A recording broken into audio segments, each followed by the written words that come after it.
ஆண்டவராய் இயேசு கிறிஸ்துவின் வீடிய நாமத்தில் அன்புக்குரிய சகோதர சகோதரி, இந்த வீடியோ வாயிலாக உங்களை சந்திப்பது மிகுந்த சந்தோஷம்.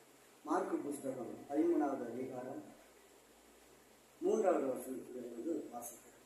பின்பு அவர் தேவாலயத்துக்கு எதிராக ஒலிவமலையில் உட்கார்ந்திருக்கையில் பேதுருவும் யாக்கோபும் யோவானும் அந்திரேயா அவரிடத்தில் தனித்து வந்து, இவைகள் எப்பொழுது சம்பவிக்கும்? இவைகளுடைய நிறைவேறும் காலத்துக்கு அடையாளம் என்ன? எங்களுக்கு செல்ல வேண்டும் என்றார்.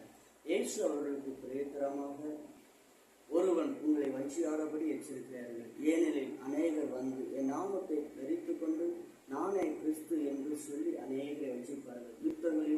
யுத்தங்களையும் செய்திகளையும் கேள்விப்படும்போது கலங்காதீர்கள். இவைகள் சம்பவிக்க வேண்டிய, ஆனாலும் முடிவு உடனே வரும். ஆம் அன்புக்குரிய சகோதர சகோதரி, இந்த வீடியோ வாயிலாக இந்த வாசிக்கப்பட்டதான வேத பகுதியில் ஆராய்ந்து பார்க்கிறோம்.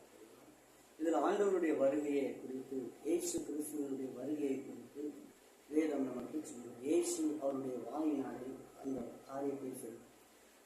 அவர்கள் அவருடைய வருகையை குறித்து அவர் கேட்கிறார். உலகத்தின் முடிவு காரியத்தை கேட்கிறார். அப்பொழுது இயேசு சொல்லுகிறார், யுத்தங்களின் செய்திகளை கேள்விப்படுகிறது, அநேகரை வஞ்சிப்பார்கள், ஆனாலும் முடிவு உடனே வராது என்று சொல்கிறார். முடிவு உடனே வராது.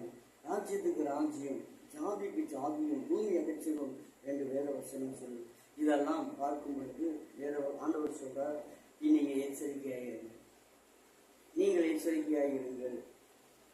சங்கங்களுக்கு ஒப்புக்கொண்டு கொடுப்பார்கள், நீங்கள் எச்சரிக்கையாயிருங்கள்.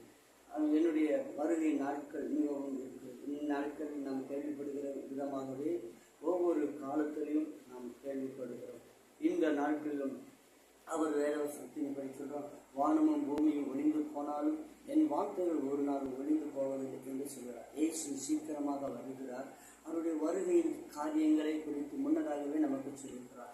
அதே போல இன்றைக்கு சில சம்பவங்களும் நடந்து கொண்டுதான் இருக்கிறது. யுத்தங்களின் செய்திகளும், பூமி அதிர்ச்சிகளும், மகா வித்தியாசமான ஒவ்வொரு காரியங்களும் நடந்து கொண்டிருக்கிறது. இதெல்லாம் எதை வெளிப்படுத்துகிறது? இயேசு கிறிஸ்துவினுடைய வருகையை வெளிப்படுத்துகிறது.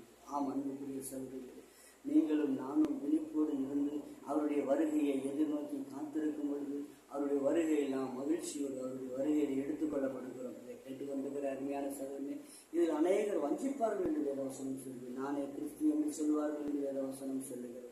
இதை கேட்டுக்கொண்டிருக்கிற அருமையான சகோதரர்களே, நாம் விழித்திருந்து கர்த்தருடைய வருகையை எடுத்துக்கொள்ளப்படுவதற்கு நாம் ஆயத்தமாகும். பிறரை ஆயத்தப்படுத்துவோம். கர்த்தர் உங்களை ஆசீர்வதிப்பாராக. நாளிலும் உங்களுக்கு மகா இரக்கமும் கிருபையும் நிறைந்த